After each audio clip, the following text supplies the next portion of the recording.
Hello, I'm Locke Meredith. I'd like to invite you on the next Legal Lines, where my very special guest is Dr. Loren Scott. He's a professor emeritus for the Department of Economics at LSU, former chairman. He's going to talk to us about the effect of the pandemic on the economy, not only in the nation in Louisiana, but all our cities. And basically, it's going to take us about 3 years to get out of this. So by 2022, at least Louisiana is back to normal. Join us on the next Legal Lines with Dr. Loren Scott. Hi, I'm Sean Fagan of Locke Meredith, Sean Fagan & Associates. Open the phone book or look online. There are plenty of lawyers to choose from. And if you ask any of them, they'll agree that the vast majority of claims settle without ever having gone to trial. And I'll tell you, any lawyer can settle a claim. It's not hard to settle a claim, but it takes hard work to get a client what he or she deserves. At Locke Meredith, Sean Fagan & Associates, we have a proven record of working hard for our clients. Whether you hire us at all, give us a call. Hello, welcome to Legal Lines. I'm very pleased to welcome back to the show Professor Loren Scott. He is a PhD, former chairman of the Louisiana Economics Department at LSU, and emeritus, professor emeritus. It's wonderful to have you back. Great, it's great to be here. It's fun because we get together about once a year here, it seems like, for quite a while. And it's so interesting for me to go back and look at what we talked about a year ago. I think it was October this time last year. Yeah. And then all the calamity that we've endured. I hope you weren't comparing my forecast last year. I was looking at it. Actually happened, you got man. a lot. No, you got a lot of good reasons why Things happen. Right. Boy, did it. So, quickly kind of just tell folks, I'll just do it. You're renowned nationally. You are a consultant for all the big boy businesses by government, state, federal, and countries in different places. And so your opinion is given a lot of weight. And so I thought this would be really interesting with the time in which we find ourselves to get with you and kind of get your analysis on a national perspective, and then on the state perspective, and then of course for East Baton Rouge Parish and each of the big metropolitan areas and 29 rural areas. Yeah. So first let's talk about the national. I kind of chop it up in my head. How are we doing pre-COVID? How have we survived so far enduring COVID, and then what are you forecasting to occur, what we hope is 2021 and getting out of this mess? Yeah, well that's a lot. Actually, as it turns out, I gave a speech, and my last out-of-state speech was back in February, early part of February. I actually drove to Memphis. I was afraid to get on an airplane, and I spoke to this group, and I was telling them, I said, if you look around the U.S. economy, it's in great shape, but there's no imbalances out there. There's nothing, we don't have a housing imbalance, we don't have a tech bubble or anything like that. The Chinese were coming to the table on the tariff reform, the first phase of that. That was a big issue we talked about last year. I said the only thing that could really stop this that anybody sees is some sort of external shock. Well, hello. We got an external shock. We got the mother of all external shocks. 1 in 100 years, right? Well, yeah. Well, it's something that I've never seen before in my career, and I've been doing this for a very long time. But where you had a total shutdown by April, you had a total shutdown going on, and so basically, if you look at the second quarter of the year, real gross domestic product in the United States fell 31%. Now, the Bureau of Economic Analysis has been gathering data for the last 73 years. That's more than 300 quarters of data. We've never had a quarter that bad. As a matter of fact, the worst prior to this was in 1958, where we had a quarter when real gross domestic product fell 10%. Well, this was more than three times worse than that. And the thing of it is, it wasn't because, again, there was anything wrong with the economy. We totally shut down. We were hitting on all cylinders. First time ever, told to really stay at home. Didn't even happen in the world wars, as I understand. No, and it certainly didn't happen during the Vietnam War. So this was just something that's very, very strange, and it all happened in 6 months. Really, I mean, if you look at the state economy, I mean, the worst we'd ever had before this was back in the 80s, when I think employment dropped by 9%, something like that. But that occurred over 6 years. This occurred over 6 months. It was just the mother of all things. It's a tragedy. What has happened is we've come back much faster than people thought we would. Which is the big V recovery that we talked about. I don't think it's going to be. I think it's going to be a Nike swoosh. You think about it, swoosh on the Nike. It comes down, but it doesn't go up. It kind Right. of goes off the side a bit. We've come back pretty well. I think real gross domestic product in the third quarter, a lot of people were saying it's going to go up 18%. It came up more like 27%. It came back quite a ways. Now, but no, haven't seen any forecasts that think we're going to V it out.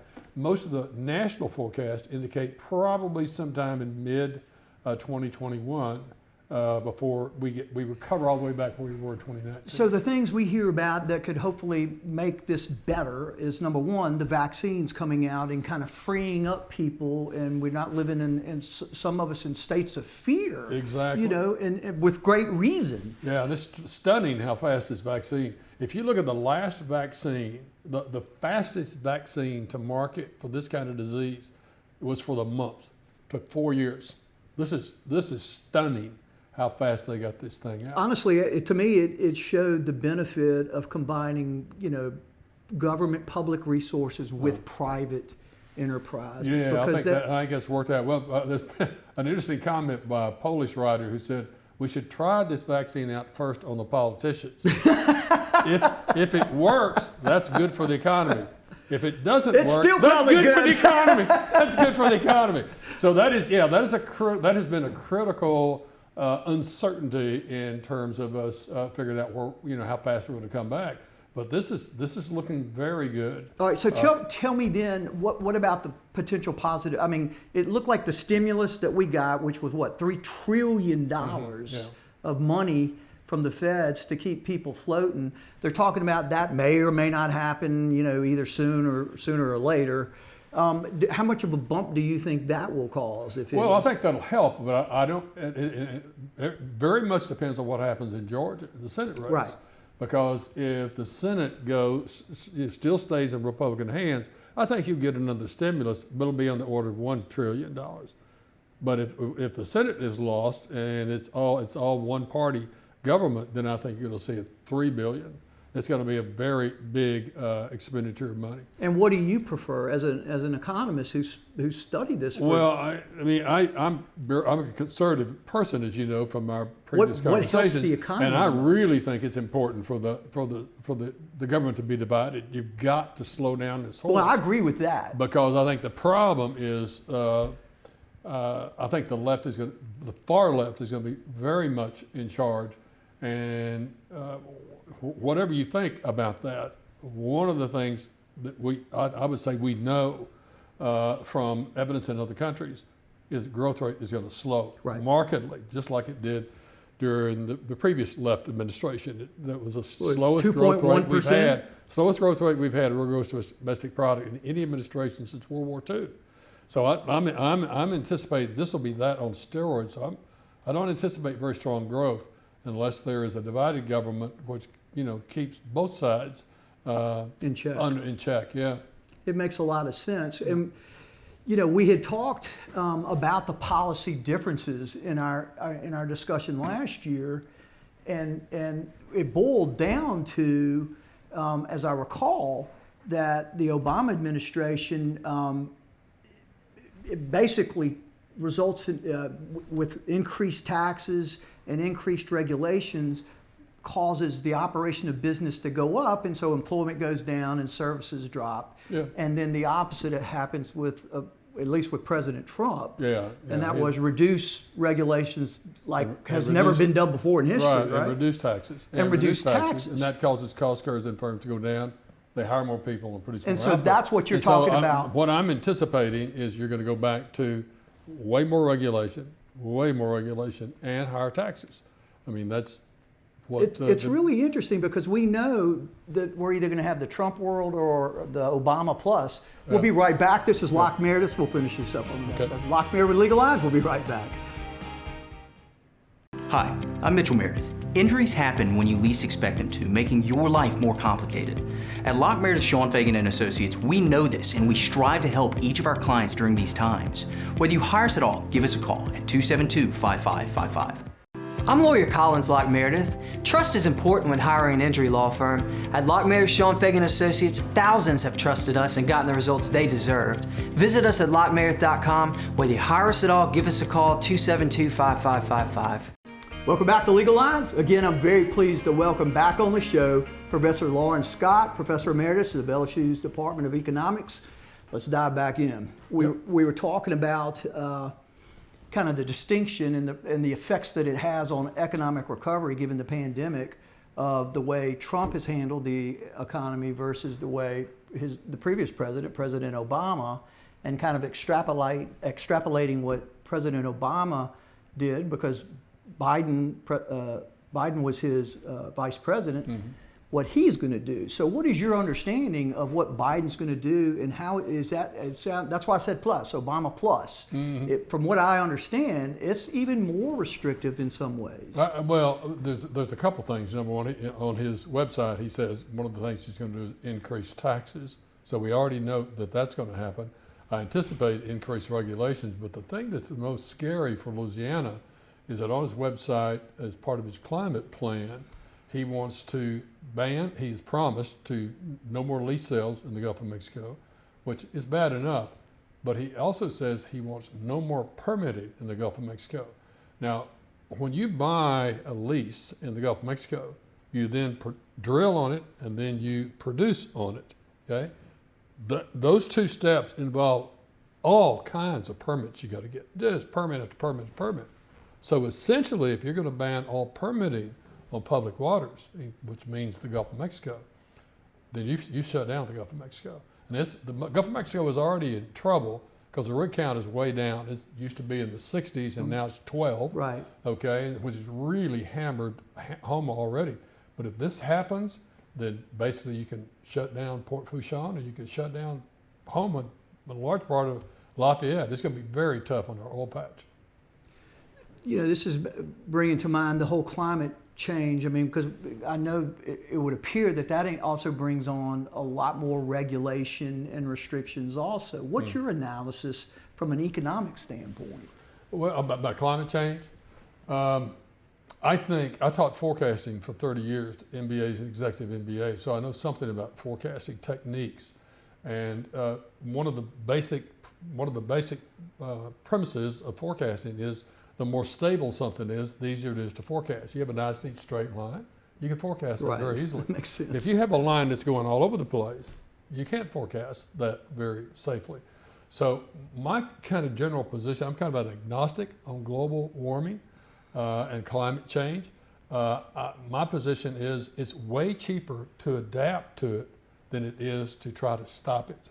Okay, you adapt to it. Matter of fact, there's a Nobel laureate in economics whose name escapes you right now, but he's actually done some work on that. And he's clearly showed it's way easier just for people to move off the coast if this is really going to happen than it is to pass all these taxes and things that are just going to cream our economy. Well, aren't we adapting to environmental concerns anyway? Aren't we like the number one, or I wouldn't say number one, but certainly number one largest economy? Well, we're a large economy. I don't know how much. First of all, it's not clear to me how bad things got, except you've seen a series of really bad hurricanes this year. But you know, I'm thinking of CO2, carbon, and all that stuff. But here's the tricky thing about this. If you look at what has happened to global temperatures in 1970 to 2020, you're going to see a rise. You're going to see a rise there. But if you look at global temperatures from 1930 to 2020, you see an entirely different pattern. What we're experiencing now is not new. This is something we experienced back in the 30s as well. So I just think that anything we do, number one, we're the only one that's going to do it. People in India are not going to do this. People in China are not going to do this. Right. They are not going to stop their economies in order to stop this. So my suggestion is we adjust. Okay, if it is true, then we adjust, and we'll adjust. That's the nice thing about living in the United States of America. When the price of living on the coast gets too high, people move off of it. You don't have to tell them to; they'll move off the coast. So I like the idea of letting the market take care of the problem. It makes sense. Not to mention the fact that I guess the whole predictions and all of that is. It requires assumptions, assuming certain things are going to happen. And if you have a historical basis for your assumption and you have a longer history, you have a It better assumption. And number one, it changes everything. Number two, I mean, you just got to be a lot more humble about your ability to forecast this thing in the future. That's one thing.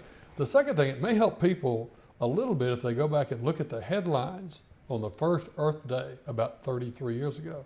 Go look on the internet, look it up. Guess what the headline said 30 years ago? Man-made global cooling is going to destroy the Earth if we don't do something about I have heard about this. it. I mean, this is a $2 billion industry. That's why I guess it I'm became telling climate change instead of a warming or a Yeah, cooling. yeah. Well, that's Interesting. another very clever move is to call it climate change rather than global And the bottom warming. line, from an economic standpoint, you know, it entails a lot more taxes and fees and such Oh yeah. and Oh my restrictive, gosh. and so that telling you what that to do. harms the Yeah, a lot more economy. regulations. It's Okay. going to be not very good. So we were talking about Louisiana. Let's shift gears and let's talk about Louisiana, because you have now done the Louisiana Economic Outlook report for 39 years. And it's fascinating to learn how you have done this process. It's not just looking at a bunch of data. Tell folks the process you use to arrive at your forecast. Well, we do look at a lot of data, but on the other hand, I make probably 200 plus phone calls around the state. First of all, I'm gathering data all year long from all different kinds of reports about what's going on out there, who's starting up, who's announced a new plant, et cetera. But then we call the kind of key business people, key industries in the state and say, what's going on? And that helps us to see something maybe bad or maybe good that's in the future that you won't see if you just look at the data. And so the people in the state have been great about talking to us. I mean, we get to talk to the top dogs all across the state and have been doing that for years. We have a great agreement with them. You know, if you want us to tell what you told us, fine. If you tell us not to repeat it, we don't repeat it. So we have a great rapport out there with these folks, and it really helps us to keep a finger on the pulse of what's going on. So give us kind of where we were pre-pandemic, where we are now, and what you're forecasting for 2021, 22. Well, I mean, Let's talk about Louisiana first. Let's talk about the worst month of all. That was Okay. the month of April. Month of April, we lost 272,000 jobs. 272,000. In the state of Louisiana, just like that, we a drop of 14%. And it wasn't evenly spread across industries. Oddly enough, the hardest hit area was the leisure and hospitality area. The restaurants and the hotels, conventions just killed New Orleans. 72 conventions canceled in New Orleans. And so that was in April. Now the good news is that by the time we got to September, that had improved to minus 131,000. It's a 52% increase, which was a nice increase, and it'd been getting better and better and better. Some areas of the state did much better than others. Monroe got all theirs back very quickly. There's not a whole lot happening in Monroe, so they didn't have a whole lot to lose. The hardest hit area was New Orleans. Still has not come all the way back because of that convention business. But yeah. All right, well, we'll continue this in the next segment. This is Locke Meredith, Legal Lines. My very special guest, Dr. Loren Scott, Professor of Economics Emeritus. We'll be right back. I'm lawyer Locke Meredith. If you're battling an insurance company because of a wreck not your fault and they're not calling you back or being fair, whether you hire us at all, give us a call, 272-5555, or email Locke Meredith, Sean Fagan and Associates. You have nothing to lose. Hi, I'm Sean Fagan of Locke Meredith, Sean Fagan and Associates. When insurance companies have been unfair, we've never been afraid to go to trial. Fighting hard to protect your rights, we never settle a case out of convenience. We only settle when it's right for you. Whether you hire us at all, give us a call. Hi, I'm Mitchell Meredith. Injuries happen when you least expect them to, making your life more complicated. At Locke Meredith, Sean Fagan and Associates, we know this and we strive to help each of our clients during these times. Whether you hire us at all, give us a call at 272-5555. I'm lawyer Collins Locke Meredith. Trust is important when hiring an injury law firm. At Locke Meredith, Sean Fagan Associates, thousands have trusted us and gotten the results they deserved. Visit us at LockeMeredith.com. Whether you hire us at all, give us a call, 272-5555.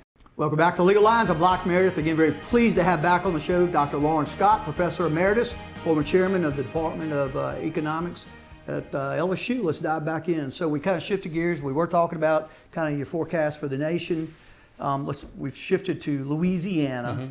And so fill us in. You know, you basically indicating we got creamed in April We had significantly recovered in September. What do you foresee happening for the state as in the whole or as a whole for the next year, 2 years? Well, I mean, for the state as a whole, we don't think the state's going to get all of its jobs back until after 2022 is over. And the primary reason for that not so happy recovery scenario is because of the oil patch. The price of oil has really taken it on the chin Right. as a result of coronavirus. You people quit driving. They're certainly not flying like they used to. And we were the only thing that's exporting kind of it. helped a little bit is the diesel side. But the price of oil fell from, it's hard to believe this, but just in February it was 60, and then it fell in the 20s, had one day minus 38.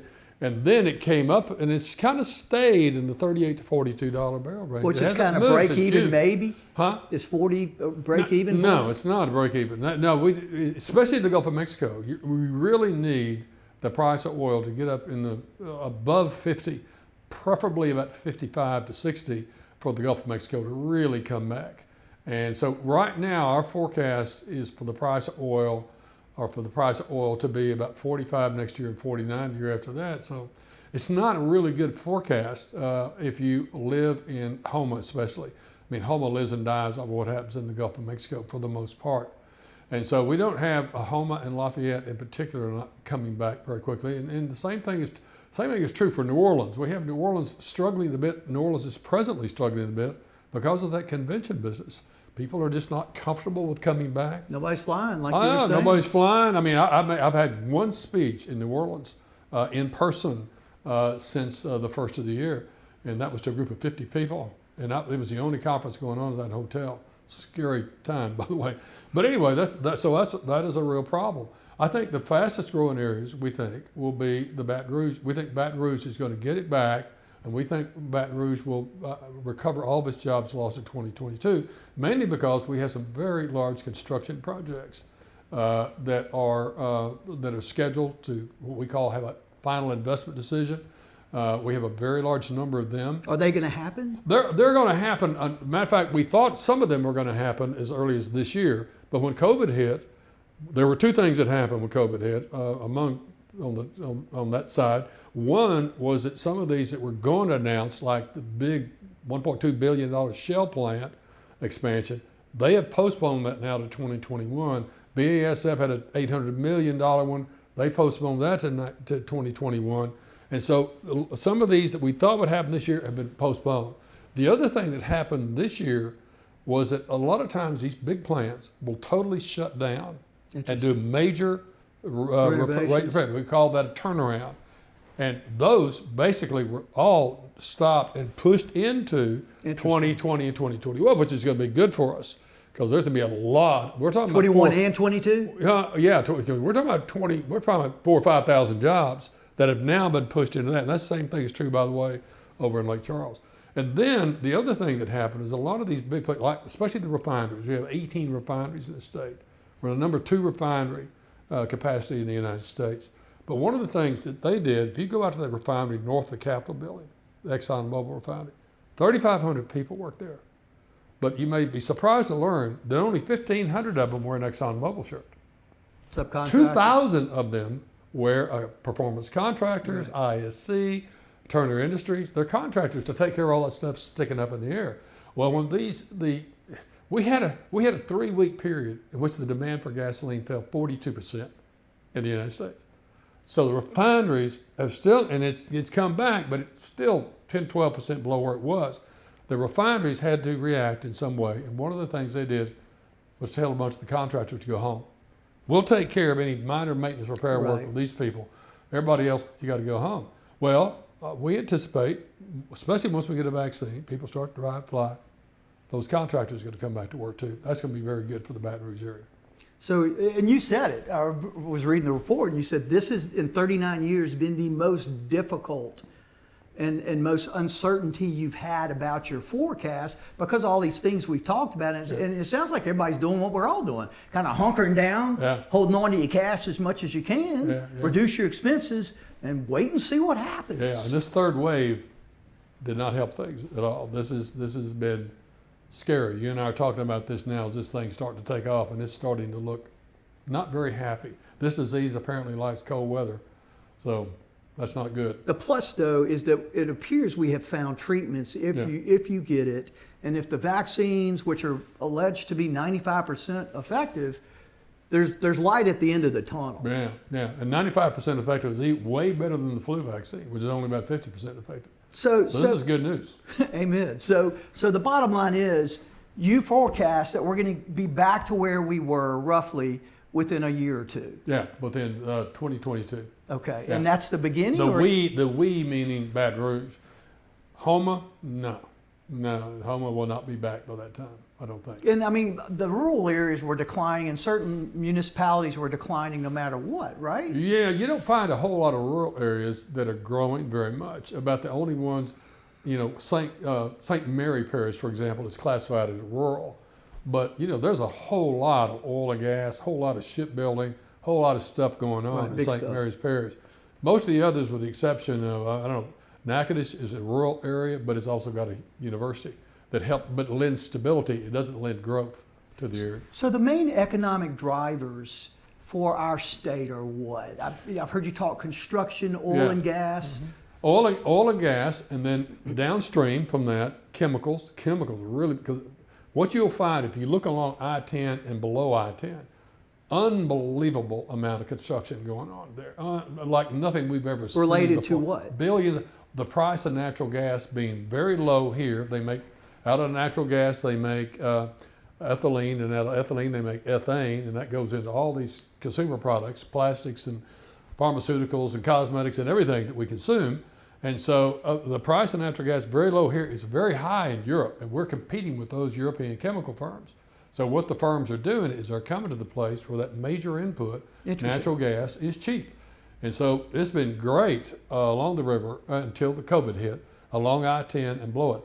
However, if you're above that, if you're in the central part of the state or northern part of the state, not so good. So It's you're left with, been struggling up there. so you had the the oil and gas, which we just talked about, construction, which is maintaining a lot of that stuff. Exactly. And building it up and creating greater capacity. I was fascinated to see casinos are a big player. They're a very big player. As a matter of fact, you get to Lake Charles. I mean, Lake Charles is the largest casino market in our state. There are 5,400 people employed in that place. And when they were totally shut down from mid-March through mid-June. So if you have a big casino market like Shreveport and Lake Charles, New Orleans, some extent I New guess. Orleans, to some extent us here, we have about 1,600 people employed at casinos here. And it was a real problem during that time. But interesting enough, people came back and started gambling real quick. That was fast, huh? That was fast. It's been fantastic to have you back. enjoyed it. This is Legalized with Locke Meredith, our very special guest, Dr. Loren Scott. Thank you for being with us.